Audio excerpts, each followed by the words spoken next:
it's the same thing that we've done, which is no, it's not. All around the world. They are far more humanistic than the United States ever was. Really? Oh. 美国记者被当场怒怼，场面真是精彩无比，引得众人哄堂大笑。Number one. I've been very concerned lately about China. They're in Africa. They're lending money to countries to build ports and different infrastructure. To build what? Port. And what's wrong with that? And well, because countries that need ports get ports. But they're making people dependent on. I mean, I know it's the same thing that we've done, which is no, it's not. All around the world. They are far more humanistic than the United States ever was.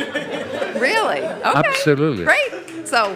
Let me give you an example. Of course, they are peddling for influence. Yeah. Yeah. But they are non-interventionist. Absolutely non-interventionist in a way that Europeans, the West, has never managed to fathom. The Chinese never asked Apple to go to Shenzhen and produce all the iPhones. It was Steve Jobs that decided that. Yeah? Mm-hmm. It was not China that went to Washington, D.C. and demanded that they buy a third of your national debt. If they hadn't bought it, you would be in serious trouble. Mm-hmm. When it comes to the influence of China outside its borders, it's quite remarkable that they don't seem to have any military ambitions. Instead of going into Africa with troops, colonially, destroying the country, killing people like the West has done for the last 100 years, what they did was they went to Addis Ababa and they said to the government, we can see you have problems with your infrastructure. We would like to build some new airports, upgrade your railway system, create a telephone system, and rebuild your roads. And we'll do this all for free. No strings attached. We don't want anything from you. And they did. Why did they do it? Because it's soft power. Number.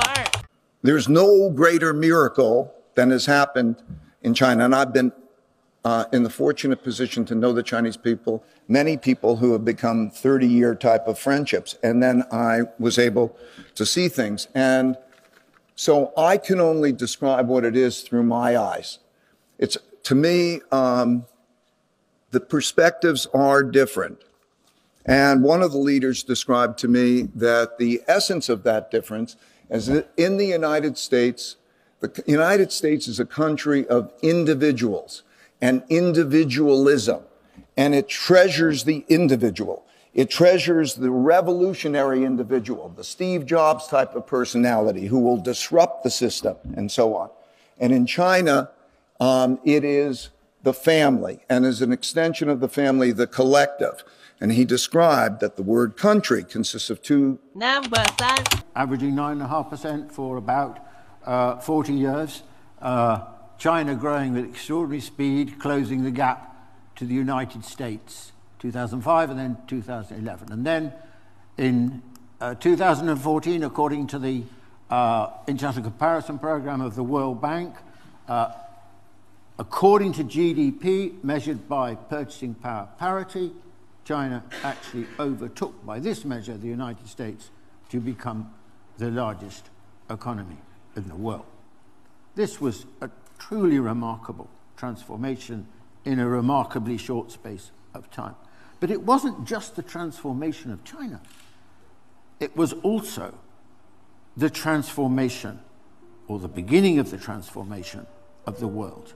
Until very recently, the vast majority of the world that live in the developing countries were very dependent on the West for any aid, for trade, for institutions, for ideology. Number two. Why do they have to prevent China achieving prosperity? It's a simple question of arithmetic. The population of China is more than four times the population of the United States. This means that when China's GDP per capita becomes 23% that of the United States, China's economy becomes as large as the economy of the United States.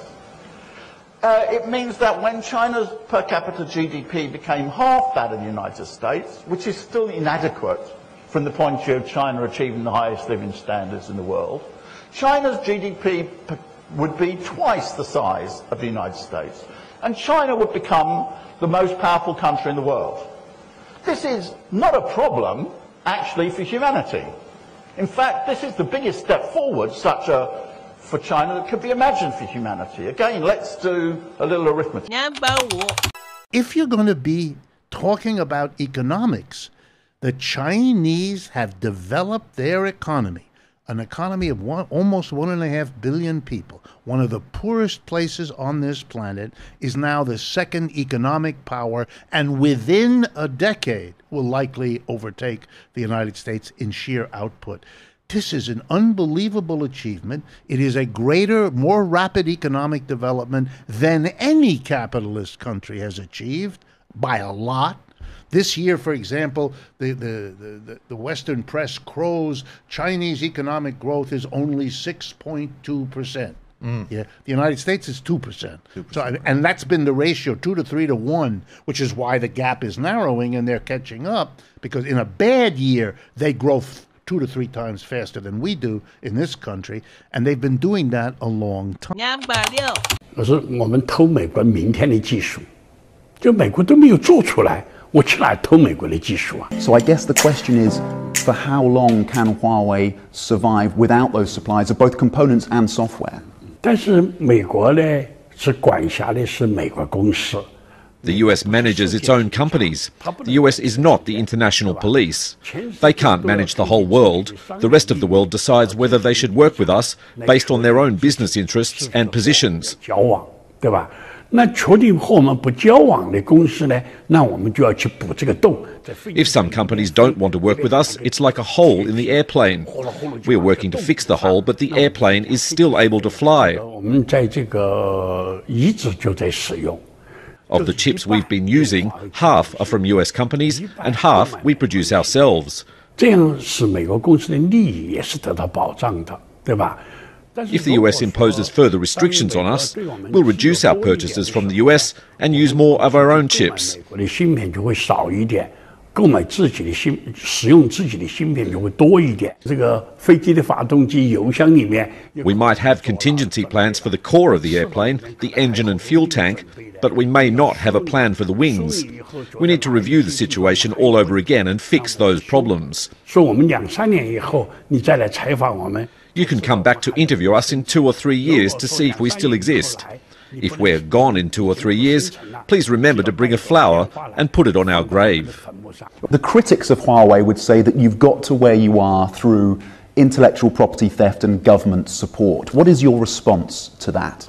可是我们偷美国明天的技术，就美国都没有做出来，我去哪偷美国的技术啊？ The US has not developed that technology, so from where should I steal it? It's more likely that they steal our technology. Now we're leading the US. If we were behind, Trump wouldn't need to make so many efforts to attack us. He attacks us because we are now more advanced than them. Number 7. Are healthy, and that is perfectly okay. Now, I first went to China in 2007 when the country was beginning a very big economic boom. There were 2 events that really highlighted the future of China's growth. The first happened in 2008 with the Beijing Summer Olympics.